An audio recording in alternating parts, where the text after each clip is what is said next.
Hey everybody, it's Randy with 3D Junk Removal and Dumpster Rentals, and also Texas Pro Dumpster Rentals. Hey, question. This scenario just happened with me. It's Monday morning. Of course, every Monday morning it seems like something bad happens. So I get a call Sunday night from a repeat client. I got a text message last night. And he texted me and said, can you have a roll-off available tomorrow morning in the city of Aledo, which is probably 45 to 50 minutes from me. And I said, sure, I can have it there. He asked what time. I told him 8 o'clock. He said his guys weren't going to be there until 9, but I had an appointment at 9:30, so I needed to drop it off earlier. But I told him, okay. I mean, he said it was fine, I could be there early, but I went ahead and canceled my appointment. And so I headed out here, got here at 8:40, called him ahead of time and told him that I was going to be there about 8:40. He said his contractor would be there, but he described to me where to put the dumpster over the phone. And this is a pretty big house. It's got a massive steep driveway, and like it goes up the driveway, and then there's like there's a place where you park a car, like, you know, the driveway pops out a little bit for one parking spot. Then it goes between the house and the garage, you know, an awning over, and it goes into another back spot back there, driveway.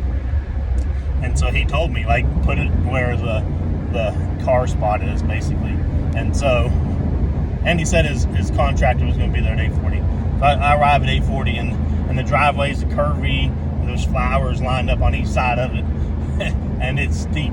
And so, you know, I'm looking at it like, this ain't going to happen. There's no way. You can't make a turn. I mean, the driveway, the way it goes, and then the side spot, you can't make a turn and put a roll-off dumpster.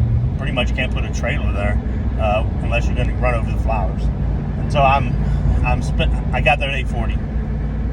At 9:05, I called him like, hey, you know, your contractor still isn't here, and you're not here either.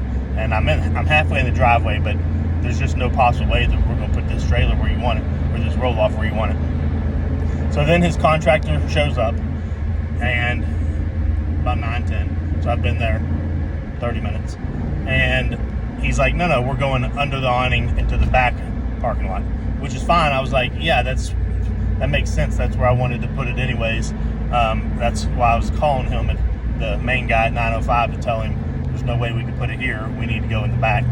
And so me and the contractor, so I'm backing this truck up, and it's, I mean, like, I'm about ready to blow the engine, the transmission in this Dodge truck, trying to get up this hill backwards with this roll-off back here, and it's just not working. I mean, I can't really get up the hill, but I can't see out the sides. They've got bushes and everything and plants on the sides of the driveway, and I keep having to get out and walk out and go to the back because I can't see the guy and I can't see where my trailer's going.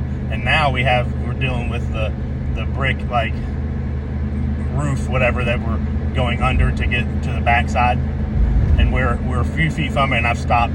And I went back there, and there's no way my roll-off is going to clear that and get into the back dumpster. I mean, get into the back driveway. So we're sitting there like, you know, I don't think it'll happen. At that point, the main guy who was on the phone pulled up, and then he walked up there and he said, dang, you're bringing the big boys today, aren't you? And I said, well, I don't know. You said roll-off.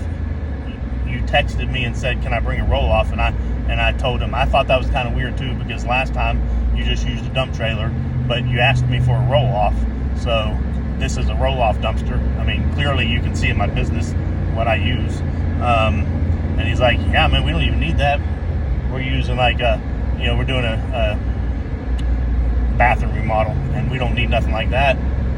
Like, okay, well, you said roll-off, so, and he's like, I just want whatever you brought last time. That's a dump trailer. I understand, you know, the verbiage. I'm not going to blame him on the verbiage, but so I don't know. When he was texting me, even when I showed up this morning and looked at the house, I reread the text message just to see if he said roll off, because I wanted to make sure, because it just didn't feel right.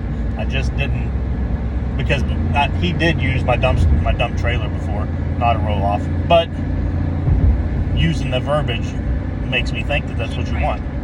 So I drove the 45 minutes there, spent 30 minutes on, you know, it's 9:17 right now. So it's 9:15 or 9:10 probably when I started this video, when I left there. So I'd spent, I don't know, 30 or 40 minutes on the job, 45-minute drive there. And now I'm driving back home. I'm going to pick up one of my dump trailers, and I got to go dump it and then bring it back to him. So it's going to be pretty much a half a day job just to drop this dump trailer off, because that's not what he didn't want my roll off. So I don't know. I mean, I guess I'm more venting. I'm not really. I don't want to blame the guy. It ain't like he did it on purpose. I mean, he doesn't know what verbiage it is. But I guess it is a lesson for me to make sure, and I'm saying it out loud and to y'all, to make sure you really you ask them, because they may not understand what we call each dump trailer or roll off. And I mean, I post my roll offs all over my website and stuff now, so I assumed he knew it. I assumed he saw that on my Facebook or whatever, but he didn't. And so now it's costing me 3 hours of my day back and forth, whereas I could have been headed home for the day right now. But anyways, I don't know, I just wanted to vent. I guess one good thing is I got work, so can't complain about that. It is a rental, but it is a rental that's going to take me most of the day just to get dropped off. So I don't know, a little bit irritated with it, but the situation, but it ain't really his fault. I guess if anything, it is my fault because I didn't ask the questions. So just so you know, make sure when you're in this kind of situation, especially if it's a newer client, and make sure you're asking the right questions to ensure that you don't end up in a dang situation like I just did this morning. All right, have a good day.